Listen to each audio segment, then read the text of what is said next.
Hey YouTube family, thank you for joining me again for another 315 Devo. I'm hoping that the scenery that I'm able to bring you on occasion is serenity for you, at least for the few minutes that we're together. I know my favorite episodes of Seinfeld where George Costanza's dad decides to, I don't know how he even come up with the phrase, but he was dealing with issues with his wife and he would say, "Serenity now!" Well, these type of places are reminders to me of God's craftiness, of his love towards us, of his intelligence, of his complexity towards what he does, his engineering skills, if you will, in many respects, but also beauty. Beauty makes no sense, I think, outside of say atheism or something like that, outside of Christianity. Outside of theism, it seems that beauty really is simply an opinion and it doesn't actually exist. Our topic for today is sharing your faith with somebody of a different belief. Doesn't that mean that you're arrogant? Because you're literally saying what they believe is false and what you believe is true. Well, let's take a look.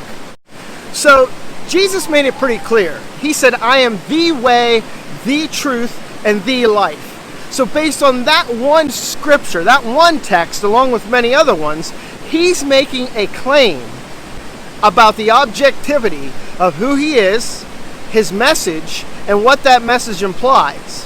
And that message implies very clearly that within the Judeo-Christian context or Judeo-Christian worldview, you cannot get to God except through Jesus Christ.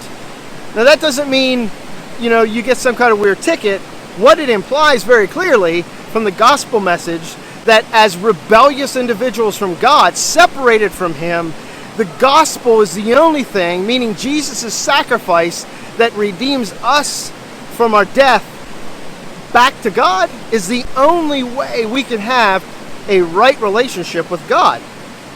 So let's unpack this whole idea of making the claim that you are arrogant, say as a missionary in a third world country, going to tell them that they're wrong and that the message of Jesus Christ is the one true message. Well, here's something I want you to think about. This is fascinating. The very claim that you are arrogant to share your message as if it was true is the claim itself. It's literally saying that what I believe is correct and what you're propagating is incorrect. So here's the great part about that. As you point that out to people who may bring that up to you in conversation, you can let them know that the very view they're holding is self-defeating, which actually proves our point. And the point that I'm trying to offer you today is that objective truth actually does exist. And we believe that Christianity is objectively true. Well, what does that mean? It means that it's true whether you believe it or I believe it or anybody believes it. It's simply true. And it's discovered that it's true through the proper investigation of the scriptures and really of the world around us. What does reality teach us in comparison to the scriptures and vice versa?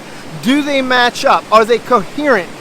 Is it a comprehensive idea, this Christianity? And if it is, then it stands to be true, and it stands to reason that your Jehovah Witness friends, your Mormon friends, your Islamic friends, your atheist friends are actually in the wrong on this one. They're believing a false idea. And even atheists hold false ideas about God. And a real, true atheist, that is one that does not believe God is real because he doesn't have evidence to support it, and he has evidence to support his atheism, holds a false view of God if Christianity is true. And the false view would be, well, that God is not existent. So, you always have Jehovah Witnesses knocking at your door, and sometimes the Mormons show up. And these are all dear, sweet people. They truly are. You may have atheist friends at work or even in your family. How do you talk to them? Devo 315 is here to help you make those engagements. It's to help you have those conversations. Conversations that count. Ones that leave a lasting impact. So it's important we take the time to listen, but it's important for you to understand, as Christians, we believe this is true. I've said it before, I'll say it again. We have a philosophy in our house that we don't believe anything if it's not true. We don't hold a fideistic view of Christianity.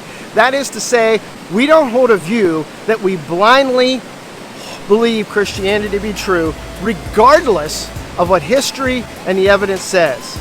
But I'm going to tell you this right now. I promise you, if you follow the evidence where it leads to the truth.